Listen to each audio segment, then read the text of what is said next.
그러나 이스라엘 하나님 여호와께서 전에 나를 내 부친의 온 집에서 택하여 영원히 이스라엘 왕이 되게 하셨나니 곧 하나님이 유다 지파를 택하사 머리를 삼으시고 유다의 가문에서 내 부친의 집을 택하시고 내 부친의 아들들 중에서 나를 기뻐하사 온 이스라엘의 왕을 삼으셨느니라. 여호와께서 내게 여러 아들을 주시고 그 모든 아들 중에서 내 아들 솔로몬을 택하사 여호와의 나라 왕위에 앉혀 이스라엘을 다스리게 하려 하실세. 내게 이르시기를 내 아들 솔로몬 그가 내 성전을 건축하고 내 여러 뜰을 만들리니 이는 내가 그를 택하여 내 아들로 삼고 나는 그의 아버지가 될 것임이라. 그가 만일 나의 계명과 법도를 힘써 준행하기를 오늘과 같이 하면 내가 그의 나라를 영원히 견고하게 하리라 하셨느니라. 이제 너희는 온 이스라엘 곧 여호와의 회중이 보는 데에서와 우리 하나님이 들으시는 데에서 너희 하나님 여호와의 모든 계명을 구하여 지키기로 하라.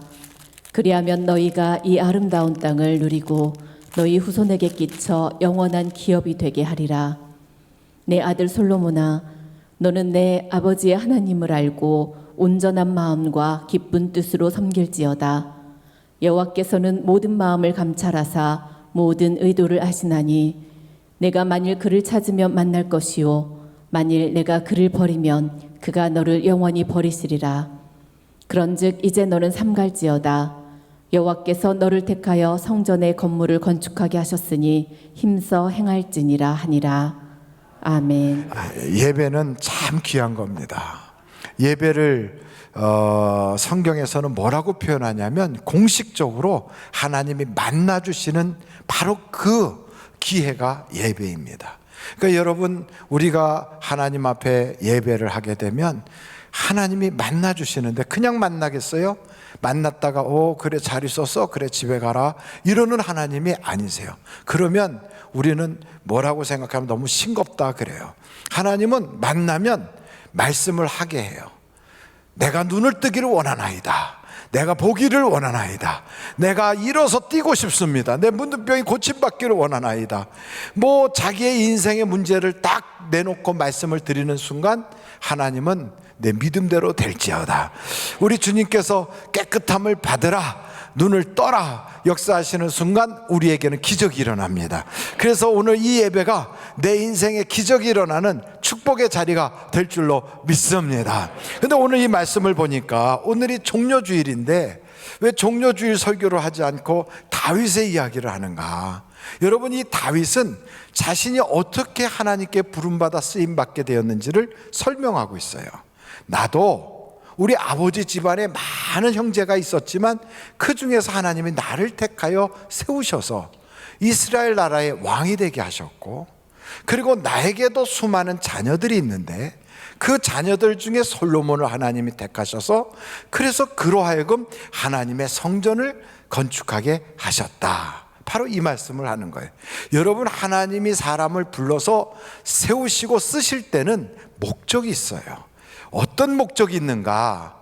그 목적을 딱 보면 하나님께 예배드리게 하려는 목적이 있어요. 한번 절 따라해 보실까요? 하나님께, 조금 더 마스크를 썼지만 큰 소리로, 하나님께 예배드리게 하려는 목적이 있다. 그래요. 아브라함을 딱 택해서 본토 친척 아비 집을 떠나 내가 지시할 땅으로 가라. 그래서 어디로 지시하셨는가? 가나안 땅으로. 근데 막 넓고 넓은 가나안 땅 전체가 아니라 거기서 눈을 들어 바라보게 하신 곳이 모리아산이었어요. 그곳에 내가 너에게 선물로 준 아들 이삭을 바쳐라. 바쳤더니 하나님께서는 거기서 여호와 이레의 복을 주셔서 천하만민이 너로 하여금 너의 자손으로 하여금 복을 받으리라. 하나님이 복의 근원되게 역사해 주셨어요. 그걸 보면 다 예배 장소로 끌어오십니다. 예배 장소로. 모세를 택하여 400년 동안 노예살이 했던 그 노예족, 다른 말로 말하면 종살이 했던 사람들을 다 애굽에서 구원하여 해방시켜서 광야로 이끌어냈어요. 그럼 광야에서 40년 동안 뭐 했는가? 거기서 잘 먹고 잘 살았다? 그게 아니에요. 거기서 하나님이 시내산에서 율법을 주시는 거예요. 율법이 뭐냐? 어떻게 신앙생활을 해야 되나? 그걸 가르치는 거예요. 어떻게 내가 하나님을 믿는가?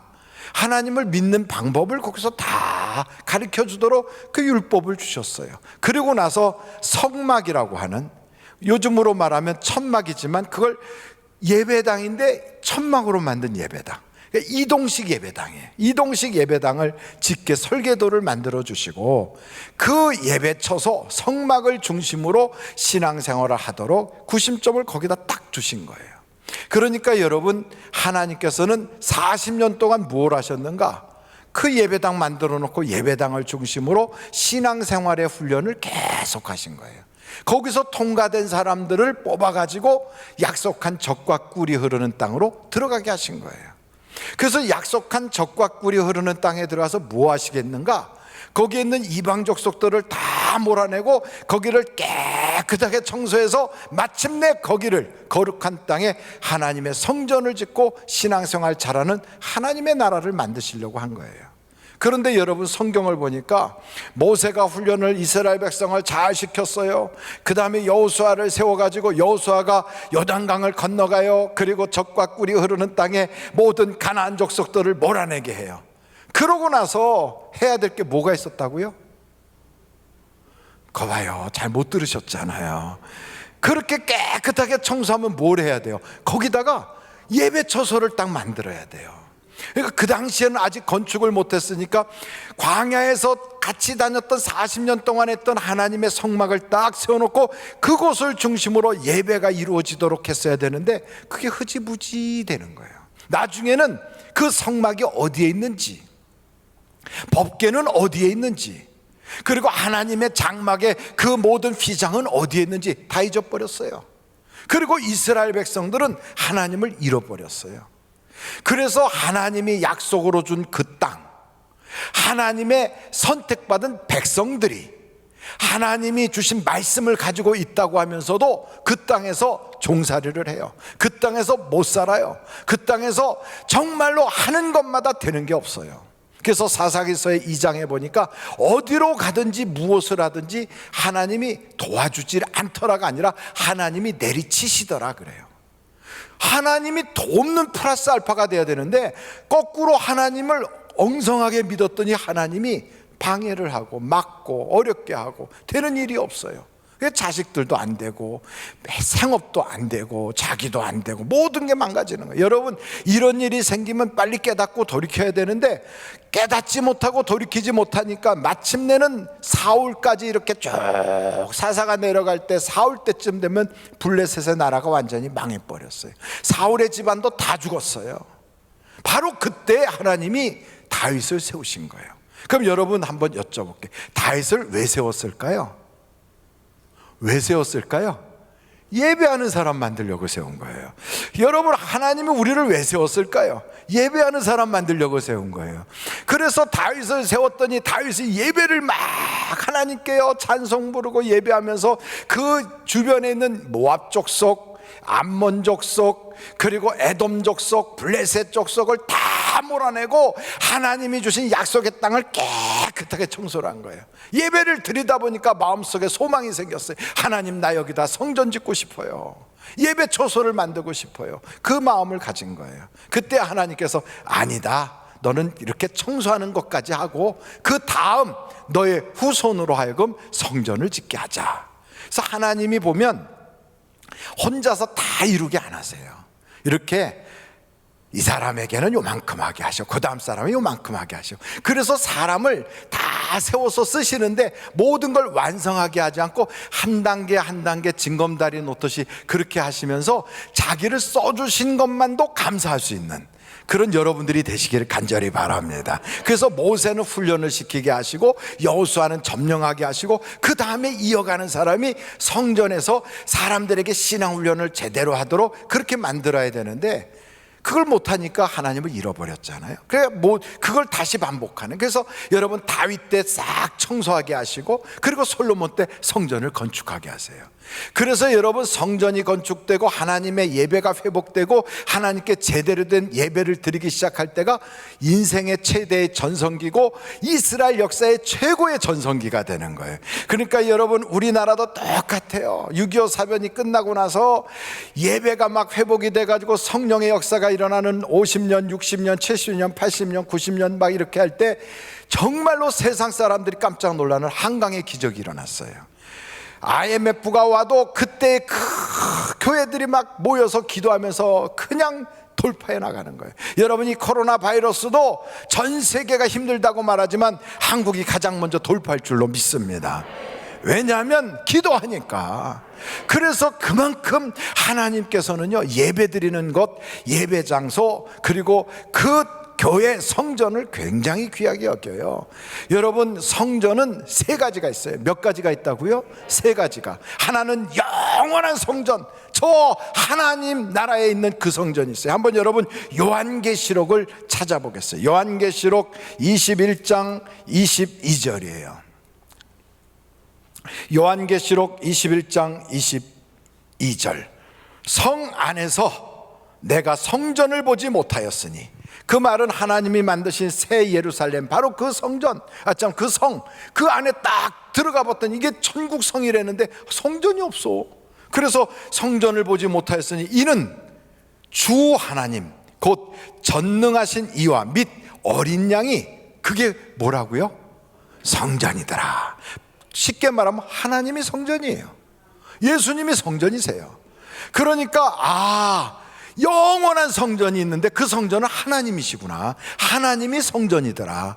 그래서 여러분, 그 영원한 저 우주적인 성전에 딱 연결된 사람은 하나님의 나라에 싹 들어가는 구원받은 사람인 줄로 믿습니다.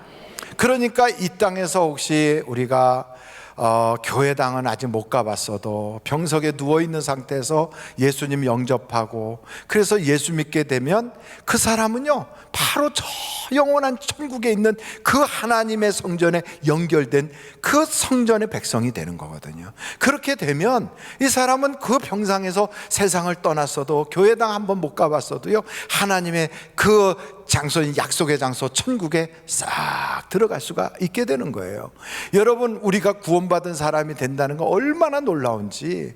이 땅에 살면서 예수 그리스도를 믿고 그 예수님이 우리를 하나님의 자녀로 딱 삼아주시잖아요. 그러면 우리가 혹시 세상 살다가 치매가 걸려서 나 예수 몰라 하는 때가 온다 할지라도, 혹은 요양원에 들어가서 교회 출석을 못하고 오랫동안 교회를 떠나 있는 그런 상태가 된다 할지라도, 한 사람도 우리 주님이 놓치지 않고 천국으로 쫙 입장시키는 걸 믿으시기 바랍니다.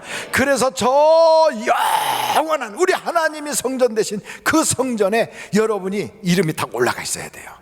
하늘비전교회에 여러분이 등록하면 그 교회 이름이 딱 올라가는 것처럼 하나님의 성전에 이름이 딱 기록이 되는, 그것을 다른 말로 말하면 생명책에 이름이 올라가는 그런 여러분들이 되시기를 간절히 바랍니다.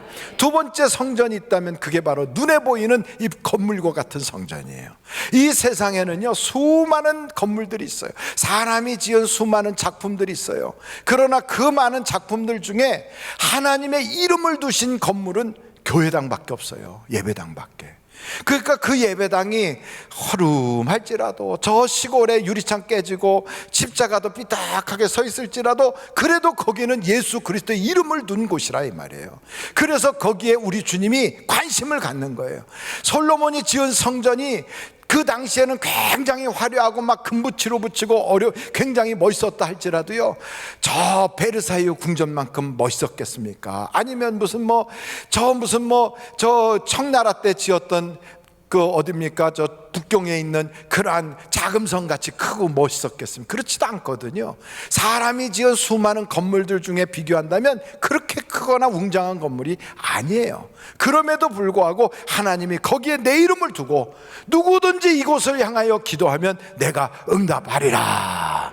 그래서 왜 성전이 중요하냐면, 다니엘도 그랬어요. 비록 타국에 끌려가 노예살이 하다가 어떻게 거기서 잘 기회를 보고 윗사람에게 인정받아 승진해가지고 나라의 국무총리가 됐어도요, 고향에는 돌아갈 수가 없고 성전에는 못 나가도 그쪽을 향하여 창문을 열어놓고 기도할 때 하나님이 응답을 주시더라 이 말이에요. 지금 이 시간에도 영상을 통하여 예배하는 사람도 하나님께 마음을 하여 하나님을 향하여 예배하고 있다면 그곳에서도 역사가 일어날 줄로 믿습니다. 그러니까 여러분, 성전이 왜 그렇게 중요하면 그쪽을 향하여 신앙의 구심점을 삼으라는 거예요. 그리고 여러분 성경에 보니까 명절마다 성전으로 사람들이 모여요. 우리도 절기마다 모입니다. 부활절, 추수감사절, 성탄절뿐 아니라 주일이라고 하는 하나님의 거룩한 절기마다 모여요. 그리고 또한 그때마다 모여서 하나님께 우리는 예배해요. 예수님도 할례를 받으셨는데 할례 받을 때 성전에 들어가서 할례를 받으셨어요. 또 예수님도 성인식이 있어갖고 12살쯤 됐을 때 성년이 된 것을 신고하러 갈 때도 성전에 가서 거기서 제사장들과 모여서 거기 대화를 하면서 성인식을 했어요. 그래서 성경에 보니까 예수님도 전례를 따라서 절기마다 그렇게 올라가셨다는 거예요. 그리고 성령을 받고 은혜를 받았던 사람들도요, 날마다 성전에 모이기를 힘썼다는 거예요. 성전은 그렇게 중요해요. 그래서 여러분, 이 세상에 수많은 건물이 있어도 예수의 이름을 둔 성전을 마치 내 집보다 더 아끼고 깔끔하게 할 수 있는 여러분이 되시기를 간절히 바랍니다. 세 번째 성전이 있다면 그건 바로 우리 자신이 성전이에요. 한번 여러분 성경을 찾아보시겠어요? 고린도 전서예요. 고린도 전서 3장 16절로 17절. 고린도전서 3장 16절부터 우리 같이 한번 읽어보겠습니다. 시작. 너희는 너희가 하나님의 성전인 것과 하나님의 성령이 너희 안에 계시는 것을 알지 못하느냐. 누구든지 하나님의 성전을 더럽히면 하나님이 그 사람을 멸하시리라. 하나님의 성전은 거룩하니 너희도 그러하니라. 아멘. 누가 성전이에요? 우리가 성전이에요. 우리가. 그런데 여러분, 우리가 성전이지만 모든 사람이 다 성전은 아니에요. 그 속에 성령이 거하시는 사람만 하나님의 성전인 거예요. 그러니까 이 세상에 눈으로 보이는 그러한 건물은 태풍이 불면 쓰러질 수도 있어요. 오래되면 낡아서 없어질 수도 있어요. 그리고 때로는요, 또 그 성전이라고 하는 그 건물은 붕괴될 수도 있고 여러 가지로 황폐해질 수도 있어요. 그러나 아무리 태풍이 불어도 세상이 막 문제가 생겨도 절대로 없어지지 않는 하나의 성전이 또 있다면 우리 속에 성령의 전이 되셔서 나를 성전 삼은 우리는, 내가 이 세상 떠나기 전까지는 이 성전이 없어지지 않는단 말이에요. 그래서 여러분 속에 하나님의 성령이 거하시는 성전이 된다는 게 이게 굉장히 중요한 거예요. 이 성전이 황무하게 되면 그건 망하는 거예요. 여러분, 예배가 회복되고 성전이 정말 하나님이 기뻐 받으시는 성전이 되고 깨끗한 거룩한 성전이 됐을 때는 하나님이 복을 주시는데, 그것을 모르고 그 성전이 황무해지면 하는 것이 안 되는 거예요. 여러분, 성경 한번 학개서를 보실까? 학개서 1장입니다 4절서부터 6절이에요 이 성전이 황폐하였거늘 너희가 이때 판벽한 집에 거주하는 것이 옳으냐. 그러므로 이제 만군의 여호와가 이같이 말하노니 너희는 너희의 행위를 살필지니라. 너희가 많이 뿌릴지라도 수확이 적으며 먹을지라도 배부르지 못하며 마실지라도 흡족하지 못하며 입어도 따뜻하지 못하며 일꾼이 싹쓸 받아도 그것을 구멍 뚫어진 전대에 넣음이 되느니라. 그러면 여러분, 성전이 황무하면 그러면 아무리 해도 그게 다 아주 황폐해진다는 거예요. 요즘 코로나 바이러스가 전 세계에 막 쫙 퍼져나가니까 이게 저 중국에서부터 시작된 거라고요. 동양 사람들이 마스크 쓰고 다니면 막 욕을 하고 심지어는 위협하고 테러 당할 위험도 있다는 거예요. 미국에서도 그렇고 유럽에서도 그렇고 동양인들이 마스크 쓰고 가면요 막 분노를 느낀다는 거예요. 저것들 때문에 우리가 이런 일을 당한다고. 아니, 우리 한국 사람인데도 다 동양인은 똑같이 다 중국 사람인 줄 알고 막 그런다는 거예요. 이게 우한 폐렴이라고 저 우한에서부터 시작되어 우리나라에 코로나 바이러스가 이렇게 들어오게 되지 않았습니까? 그런데 보십시오. 중국에서부터 이게 폐렴, 이 바이러스가 시작되기 전에 중국에 어떤 일들이 있었는가? 중국에 수없이 많은 예배당들에요, 십자가를 다 막 불질러 버리고 끄집어 내리고요, 예배당을 다 무너뜨리고 예배를 거기서 못 드리게 만들고 얼마나 교회를 황폐하게 만들었는지 몰라요.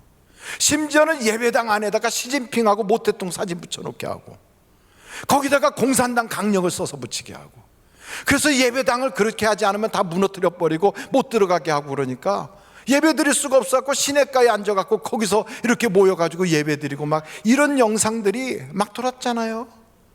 하나님께서 세우시고 하나님이 기뻐하는 예배의 처소, 그 성전을 황폐하게 하니까 전 세계에 민폐를 끼치는 나라가 되고 말았어요. 여러분, 북한을 보세요. 북한 교회가 옛날에 어땠는가? 사진을 제가 방송실에 드렸는데 한번 보여줄래요? 이렇게 많이 모였어요.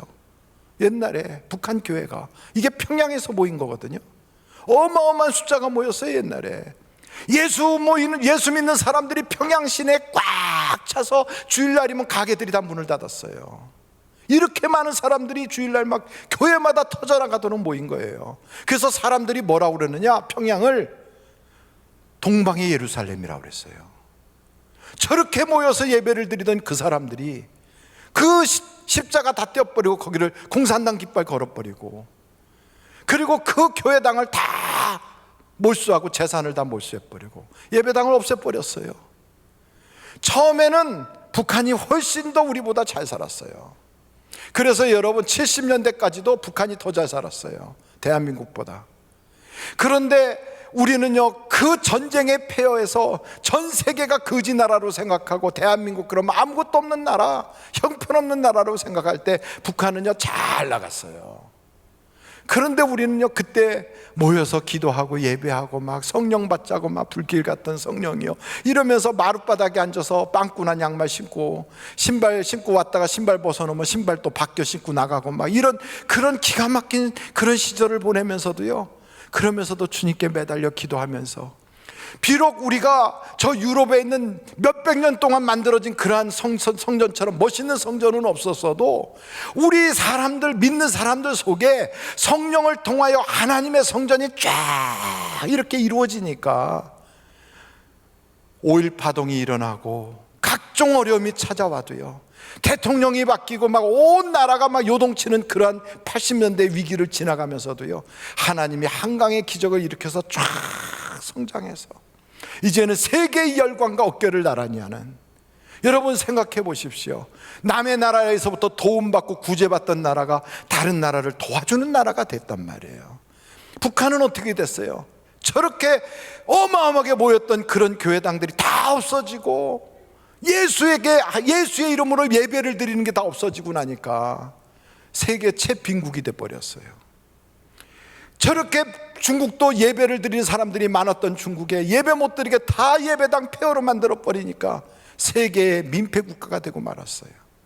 여러분, 이런 때에 코로나 바이러스가 전 세계를 강타하면서 저 독일에서부터 선교사님이 저한테 보낸 편지가 있어요. 목사님, 우리 이쪽 지역 주에서 행정명령이 내리기를 2사람 이상 모이지 말라고 합니다. 그래서 오늘이 종료주일인데도 우리는 예배를 못 드립니다. 원래는 4월 4일까지 하고 그때까지 이상이 없으면 그때 이제 해제하려고 했는데 이 나라에서 그게 안 되니까 4월 19일까지로 연장을 했습니다. 그래서 부활절날도 우리는 예배를 못 합니다. 목사님, 기도해 주세요. 2사람 이상 모이지 말라니까 부부도 같이 나가면 안 되는 거예요, 행정명령으로. 얼마나 끔찍합니까? 그런 상태가 돼갖고 전 세계가 지금 다 이렇게 예배도 못 드리는 그런 입장이 됐을 때 하나님께서 이런 훈련을, 이런 연단을, 이런 시련을 왜 우리에게 허락하시는가? 왜 허락할까요? 우리가 그동안에 예배당에 쉽게 다니고 우리가 이렇게 드리는 예배가 항상 괜찮은 줄 알았는데 이제 이런 코로나 바이러스 같은 바이러스가 싹 돌면서 세계의 질서를 바꿔요, 문화를 바꿔요, 사회의 모든 형태가 바뀌어져요. 그리고 나서 우리에게 하나님이 탁 주시는 말씀이, 눈에 보이는 예배당도 중요하지만 내 속의 성전이 어떤가를 살펴봐라. 우리 속에 하나님의 성전이 제대로 되어 있는가? 여러분, 우리 속에 하나님의 성전이 황폐하고 황무하다면 아무리 종교의식을 하고 아무리 교회 목사고 아무리 교회 장로고 교회에 무슨 오랫동안 내가 다니고 몇 대째 신앙생활했다, 이거 다 허무하다는 거예요. 중요한 것은 성전이 황무하면 안 되는 거예요. 왜 이스라엘의 하나님이 그렇게 아름다운 솔로몬의 성전을 지어놨는데 그 이스라엘을 멸망시켰느냐? 하나님이 우리에게 경고하잖아요. 아무리 하나님의 이름을 둔 그 성전이었지만 그 성전을 다 불질러 버렸어요. 와서 아주 완전히 무너뜨려 버렸어요. 왜 그랬느냐?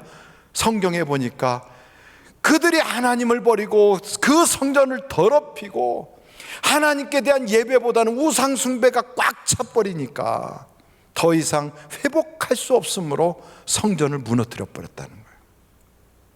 여러분, 그래서 우리는 세상이 아무리 쥐어 흔들려고 해도, 환경이 아무리 무너뜨리려고 해도 무너지지 않는 성전이 우리 속에 딱 있으면 어디로 가든지 무엇을 하든지 우리를 승리하게 하실 것이고 하나님의 역사가 일어날 줄로 믿습니다. 그러려면 어떻게 해야 돼? 내 속에 성령님이 오셔야 돼. 성령님이. 그래서 여러분, 이 종려 주일에 가장 귀한 건 무슨 종교의식으로 호산나 호산나 종려가지 흔들면서 그렇게 한다고 되는 게 아니에요. 우리 속에 성령님이 오시도록, 성령님 내게 임하여 주옵소서. 성령이여 내게 오셔서 나를 다스려 주옵소서.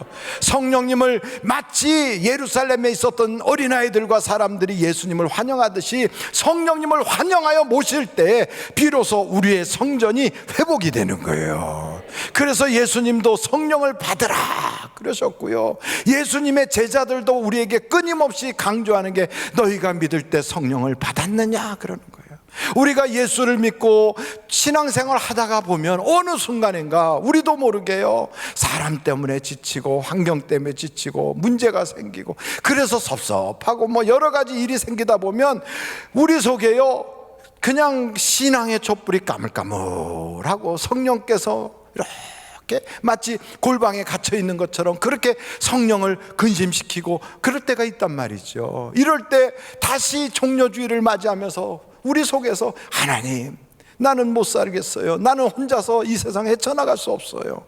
의사들도 쓰러져 넘어지고 경제학자들도 미래에 대해서 말하는 것이 굉장히 부정적이고 나라를 통치하는 세계의 지도자들도 두 손 다 들고 꼼짝 못하는 이런 시대에 어떻게 내가 세상을 살아가겠습니까? 하나님, 하나님이 도와주셔야 돼요. 나는 성령이 인도해 주셔야 돼요. 그러면서 우리가 성령님을 환영해 드릴 때, 여러분 성경에 보니까 성령님이 오시면 그때부터 유쾌한 날이 임하기 시작하고 그때부터 새로운 날이 임하기 시작하고 그때부터 우리에게 환상을 갖게 하고 꿈을 갖게 하고 인생이 달라지는 거예요.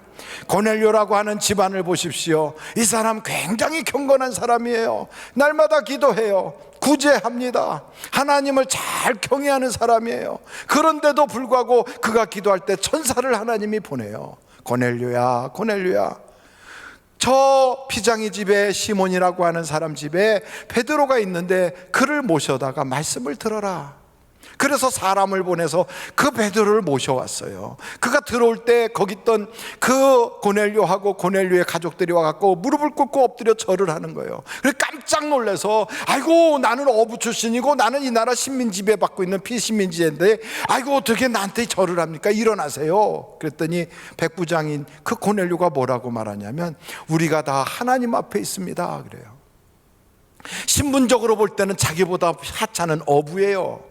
그리고 자기는 로마의 지배 민족이고 그 사람은 비지배인 유대인이에요. 그런데도 하나님에 대한 경외심을 가지고 말씀을 듣겠다는 그 간절한 마음으로 그렇게 사모했더니 그 베드로가 설교할 때요, 사람 보고 얘기하는 게 아니잖아요. 그냥 아멘 아멘 하고 받다 보니까 그 말씀 듣는 중에 성령이 임하더라 이 말이에요. 성령. 여러분, 성령이 임하니까 그들의 성령이 임함을 보고요, 인류 역사의 최초의 이방 가정에 하나님의 구원의 역사가 시작이 되는 거예요. 여러분, 성령을 받으면 아무리 어려움이 생겨도, 심지어는 사람이 죽어나가고 피난살이를 가고 도저히 살 길이 없어서 어떻게 해야 될까 그렇게 방황을 해도요, 가는 곳곳마다 하나님이 기적이 일어나게 해줘요. 여러분, 성경 사도행전 8장을 한번 찾아보십시오. 사도행전 8장을 보시면 거기에 사도행전 8장에 이런 말씀이 있어요.